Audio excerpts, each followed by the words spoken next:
Warning. Listening to this show may result in increased levels of inspiration, motivation, and innovation. Side effects can include the immediate urge to take massive action to build a better business and life for yourself and others. You've been warned. Welcome to Influencers Radio with your host, Jack Mize.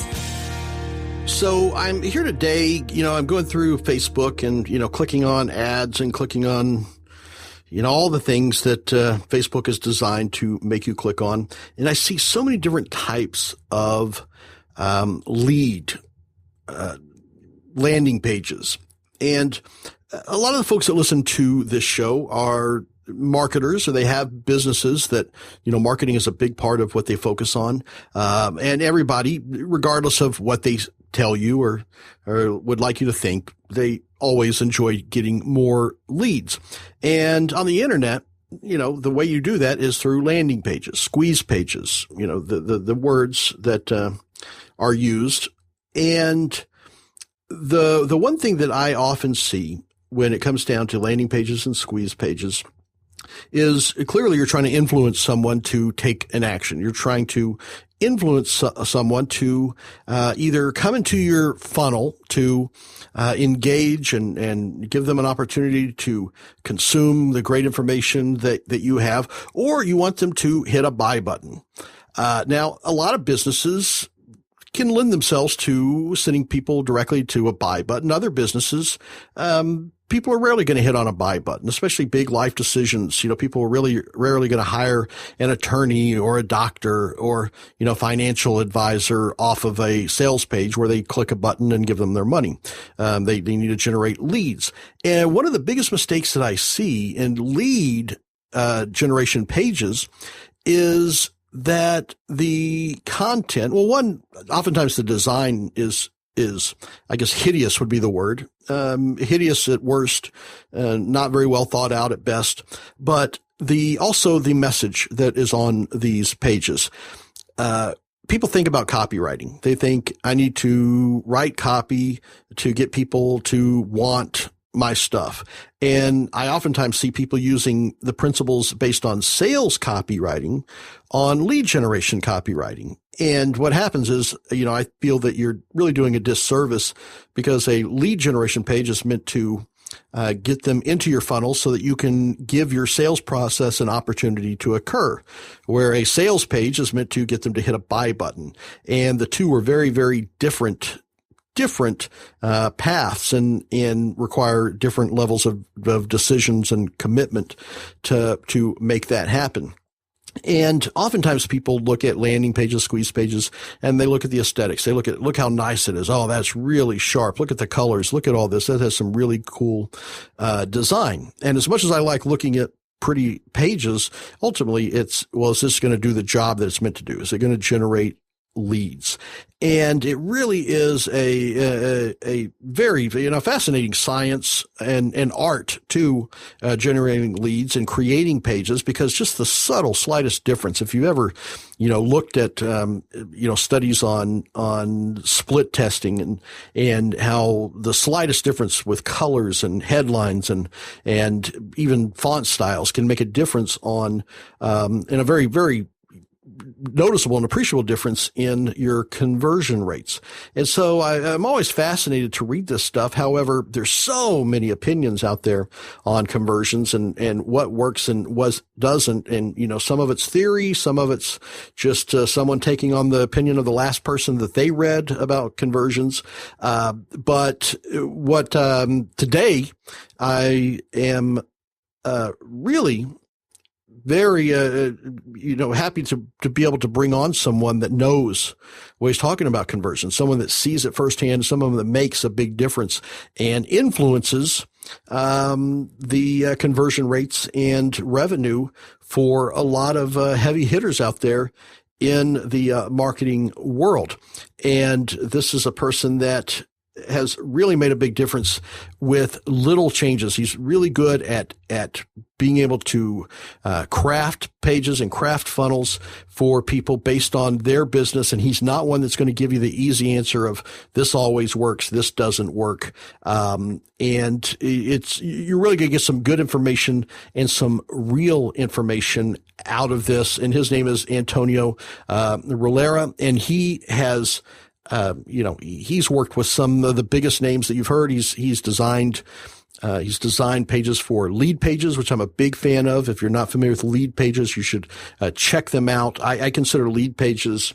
I use an analogy that when I go bowling with my 13-year-old son, he always wins because he has the bumper guards up, right? He always has the bumper guards up. To me, lead pages are the bumper guards for people that want really powerful landing pages and don't want to screw up. Very, very easy to make very powerful and effective pages. And Antonio has designed some of the pages there for lead pages. So if you are interested in conversions, interested in understanding the subtleties of generating leads online with these types of pages, then you're going to want to stick around, listen to what Antonio has to say, because it's something that you can put into practice immediately. So we'll be right back with Antonio Rillera. Don't miss a thing. Listen to and download past episodes, get show notes, resource lists, and leave feedback at influencersradio.com. And we are back on Influencers Radio, and today my guest is Antonio Rillera. He is a web designer. He's an entrepreneur, a conversion strategist, but I'll go so far as to saying a conversion specialist. And I would say an influencer in a very big way, because he helps businesses influence their prospects, influences their future customers to come into their funnel to allow sales to happen. Now, I was talking before the break about, the difference between lead generation, websites, landing pages, and copy specifically versus sales type of generation. And a lot of people don't make that distinction. But Antonio is very, very good at knowing when to use which types of copy, but not just that, a lot of things that we may not think of, a lot of subtle things that can affect the success of a landing page in a big, big way. Antonio, how are you doing? Welcome. Doing well. Thank you. Thank you for having me on the show. No, well, a lot of people, the work that you do is seen a lot of different places, and people may not realize that. I know that you have done work with the hugely popular lead pages, which I'm a big, big fan of, but also you do a lot of web and landing page design for some pretty big hitters in all types of different industries. And I want to find out is, what is it that these folks know that are working with conversions, that a lot of people that are just putting up their landing pages, just getting into lead generation, those, mistakes that they are making. So let's start off with talking about why design of landing pages is so important for the success of a campaign. For sure. Yeah, design is so crucial to a success of a campaign or the conversion rates on landing pages, mainly because, there's subtle things that are happening on a page that influence someone to take action. So that's what we want them to do. We want them to convert to a lead. We want them to take action, whether it's putting their email in, putting a phone and an email in, or simply moving into a purchase. I know a lot of people usually do the email lead generation stuff first, and then continue with the sales process afterwards. So building your email list, you want to make sure that, you're converting customers and cold traffic or even warm traffic, email lists, anything like that, people hitting these landing pages. And, some mistakes that people make, like when it comes to social proof is, they'll put like buttons on their fan pages or their pages that have 0 likes, and showing that on your page kind of shows that, you don't really have a following or there's no interaction on a page. That might actually hurt conversion. So, actually putting social proof on pages. And this is all about authority too. If you have any kind of interviews that you've done or you've been featured in any kind of magazines or anything like that, putting logos of associations and things like that builds credibility as well with your business, with your products. There's all sorts of subtle things, but design is so crucial to that. It really, really helps with the whole conversion process. And it's all about building trust, building authority with your audience and your potential customers. And not diluting that by putting too much on these landing pages. There's a great, I don't know who came up with this saying was, I had to write a long sales letter because I didn't have time to write a short sales letter, right? And one of the things that I really see, some of the mistakes that I see a lot of folks that are making when they're first putting up is just this incredible brain dump of information that they think, more is better, but it's actually diluting the effectiveness and the conversion. So let's talk about what you've seen as far as, when people start taking things away versus adding and how that can affect the conversion of lead generation pages. For sure. And just so you know, everything's a test. I mean, you really have to test all this stuff out.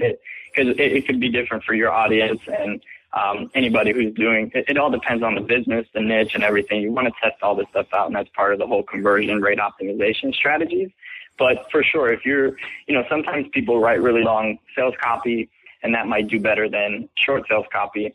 Or someone will put a whole bunch of fancy graphics and things like that on their pages that aren't really necessary or crucial at all to the conversion process.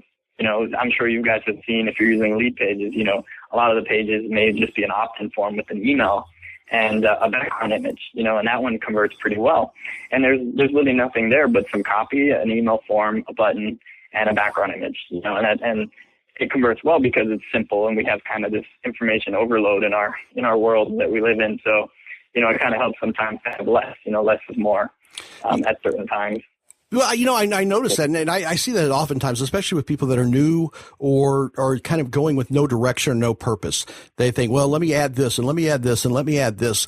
And, one of the industries that I really follow from a standpoint of curiosity and effectiveness is the insurance industry. When I look at insurance, like if you look at for auto insurance online or something, across the board, it seems like the Geicos and the Progressives and all those guys, when you go to their landing pages, a lot of them, it's like just put in your zip code and that's it, and their information is pretty much some bullet points that are very laser focused on, the outcome that obviously the person that landed there wants to achieve. And it's just that. Now I see landing pages that are they're generating leads, and they have a form with, 10 boxes from everything from, what's your name to your phone number to your address to, getting really detailed information. And people think, well, this is how I qualify. This is, I need this information to make to really be able to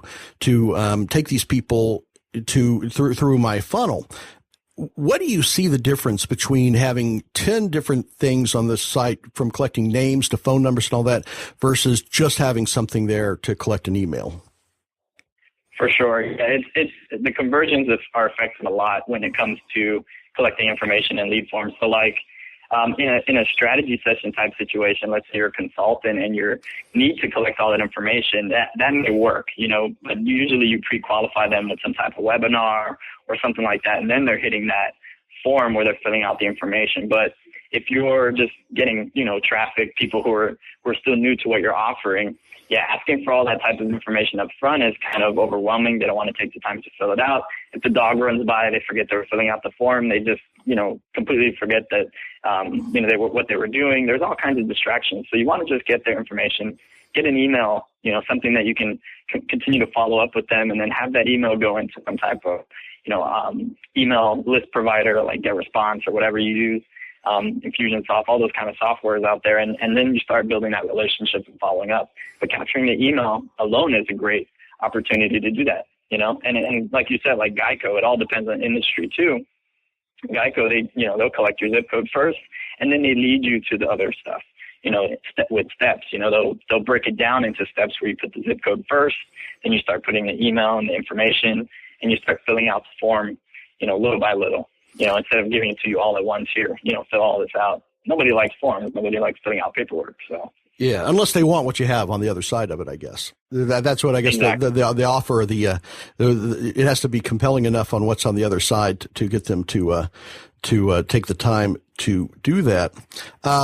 Yeah, you said something earlier that I don't want to skate by. I really want to talk about. You talked about the social. I mean, everybody, social media. I often ask people, what's the main purpose of a squeeze page or lead generation page? What's the main purpose? And it's really a trick question. There's no main purpose. There's an only purpose, right? And that's to generate a lead. But there's people that have these pages that think, oh, well, I'll also use this to get more likes and get people to share my page.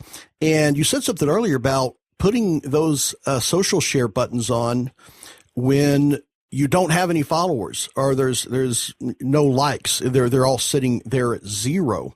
What is the detrimental effect of that? Yeah, I mean, it definitely can affect your conversions. That would be the detrimental effect, is if you have no followers or no fans on a page or a like button. Let's say if you hit a page that had let's do a good example. So let's say I go to buy a product, I go to the page and I see a like button on there. And it's really big and it looks nice, but it says zero likes. Subconsciously we're saying, okay, nobody's even tried this yet, or nobody likes this yet, so maybe I shouldn't be the first one. And you do have people who are the first ones who are willing to try that stuff, but it will affect conversions. And you can test it, and try it out. But that's definitely going to be an issue for new people who are in there and seeing that. So a trick that you can probably do is, like, if you do have fans on your page, but not on your fan page or Facebook fan page, but you don't have likes on a particular page, you can actually change the dynamic URLs that come from Facebook and put your fan page URL instead, so people are actually liking your fan page. And then later on, when you actually have people who like that specific page, you can always change that. But it helps to, show actual social proof that people have been there before, they've gone through the process, or they've liked it. Even if they haven't necessarily done it, people think that subconsciously, and they don't want to be the first ones to try something out, Yeah, so and that goes, that goes beyond the internet or on pages, and it's probably a psychological thing that a lot of people don't take into consideration. There's a lot of people that put that on there thinking that this is a way to generate their likes, but really the purpose of that is to show social proof and create those trust triggers to the people there that, people have been here before, that people have. It's kind of like, you feel kind of awkward if you walk into a restaurant and nobody's there. Yeah. It's exactly. like, do I really want to eat here? Here it is. It's lunchtime and the place is empty. It may look nice. It may look pretty. The food may smell great, but there's still something in the back of your head say, what is wrong here? What am I missing? You're right. And so, rather than thinking of that landing page as an opportunity to get more likes, you're saying do what you can to build up the likes and have the social proof. Use that to encourage people to opt in or to follow your funnel versus using the opposite of having that landing page be a tool to generate your likes for you. Correct. Yeah. Cause it's going to help with the authority and the social proof and build that conversion, those bumps for you in the conversion rates. All right. Sure. Now let's talk a little bit real quick about people that overdoing it on these landing pages, right? I often use, I think about Bob Dylan, the singer songwriter. Bob Dylan plays guitar. Yeah. He can have the harmonica, play the harmonica while he's playing the guitar and singing, and he's considered a musical genius, right? But you slap some cymbals between his knees, then all of a sudden he becomes a weirdo, right? It's too much. What do you see as far as overkill, where people are being, putting their logos on one thing, but, just going crazy with the graphics? And I know it's hard sometimes for people that are really into aesthetics. I've talked to a lot of people that they want their website to look good more than anything else. And so, just kind of touch on how having a really pretty and beautiful, aesthetically looking website can actually hurt conversions as well. Yeah, for sure. You see this a lot in like local businesses, who are out there, and they hire designers and stuff, web designers locally to work on their sites. They've got all these fancy slideshows and sliders going across, which sliders have been shown to decrease conversions as well because there's too much, there's no decision-making process there. There's all kinds of things. Probably sliders is one of the biggest things. especially in local businesses, when it comes to the internet marketing space, you sometimes see it, in sales pages where there's too much going on. There's almost too many graphics or colors and things like that. You look at something like Apple, they have this clean, look where they have videos of the products and the information, and they have, testimonials and things laid out correct in a great layout that actually provides, support for what the story that they're trying to tell you, because the page tells a story, and they provide the means to kind of go with that story on the page. But yeah, a lot of local businesses I've seen are probably the biggest ones that have that issue of excess, just doing too much. They'll have the fancy drop-down boxes and all these other things without even testing it and finding out if that stuff converts or not. So because it looks pretty. One of the biggest things that I've seen. Yeah, because it looks pretty and it's the newest trend. The whole parallax, I think I don't know if I'm pronouncing it right, but where you scroll and the images stay in the background and stuff like that. And you got to test that stuff because you don't know if it's actually going to work or not for your business. Some of those make me dizzy. Yeah, exactly. And a lot of people just go with the flow and they do it because it's the latest trend or whatever, but you got to test everything and make sure it's actually converting for your business. So, that brings me to, a point. You obviously influence a lot of folks with your design, influence a lot of businesses, change the success of their leads and their sales funnels by, making these design changes, and oftentimes removing things rather than adding things. I want to find out what influences the influencer. What are the things that influence you around, your designs and the way that you look at things and things that you like to experiment and test with? What is it out there that you look at and put back into your work that ends up helping so many others? For sure. Yeah, art definitely has a lot to do with that. I am an artist as well, in the traditional sense, and just being an artist, seeing how art can be turned into design, and then design can affect conversions. So I do a lot of studying when it comes to art, anything related to designing. There's a ton of blogs out there when it comes to designing and conversion rate optimization and all that sort of stuff. So I follow a lot of that. Neil Patel, his stuff is pretty good. All the conversion process behind KISS metrics and all the data that they capture. And for sure, Apple would be a huge one when it comes to design because they focus so much on design. They're a multi-billion-dollar company. And just the fact that they put so much emphasis on design in their products and their services and all that stuff that they do really, really is a good example of what to do. And then even, guys like Kevin Nations who teach sales strategies, something that has nothing to do with design. You take those strategies where you're putting a problem first and then how you solve it and implementing that into design is something I like to do. So like finding out what the problem is and then just providing a solution for that all within a single page, compressing everything so that someone can, consume that in a few seconds. It's a lot of thought behind it, but that's kind of what goes behind the whole thought process of everything. So yeah, it's pretty cool. And like we talked about earlier, that's one of the hardest things for people to do is to remove things, to make it shorter. We live in a microwave society, right? People want it now and they want to get their information now. So it's almost like you got to whittle away all the extra fluff so that you get your point across very, very quickly. And I think one thing that I've, learned from listening to you and seeing what you do is, everyone wants a definitive answer. What is going to generate the leads? What is the one thing that I should do? And I think from listening to you and watching what you do, the only definitive answer is it depends, right? That's everything. Yeah, with the testing, because oftentimes people will go and they'll read up on conversions or they'll buy a course on conversions or something like that, and they'll say, you must absolutely use this color, button to do this, and you must absolutely use this kind of header and all this, and from what you've done with a lot of different industries and a lot of different businesses, is there is no one answer.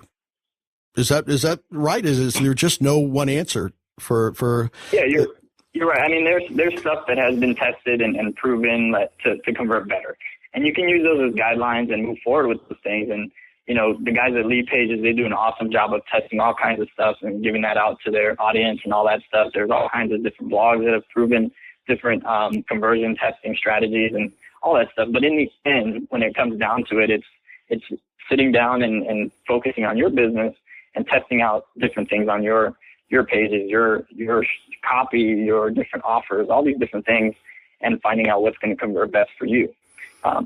It always boils down to that, just testing it out and figuring that out. Yeah. Antonio, this is, fascinating stuff. And I always love, listening and speaking with people that are passionate around, what it is they do. And you clearly are someone that has that kind of passion that we could probably spend, 3 days talking about this. How can folks find out more? How can they dig into some of these aspects and find out more about what you're up to? For sure. You guys can check out RilleraDesign.com. That's RILLERA Design, DESIGN.com. I'll probably come up with a blog soon too, where I'll do some more posting and all that. But for now, you can go there and just, if anything, you can hit me up on Facebook directly, and that'll work. All right. Antonio, I want to thank you for coming on today. You truly are an influencer. And folks, look up, check out what Antonio's doing. It's really fascinating, and his designs are stunningly simple. If you could say that, and you really should check them out. And it's scientific, proof, matter of fact, whatever you want to call it. He knows his stuff on how to boost those conversions. So definitely check him out and take this opportunity to learn and work with an influencer so that you can influence your followers, your prospects, your customers. Thank you very much, Antonio, for coming on today. Really, really opened up a lot of folks' minds, I'm sure, on conversions and what it takes to change those, even subtly. Awesome. Thanks, Jack. It's been a pleasure, man. Thank you for having me on the show. All right. Fantastic, folks. That's it for today's Influencers Radio. We will see you next time. Go out and influence. You've been listening to Influencers Radio. To get all past shows and updates on future shows, visit influencersradio.com today or follow us on Facebook at facebook.com/influencersradio.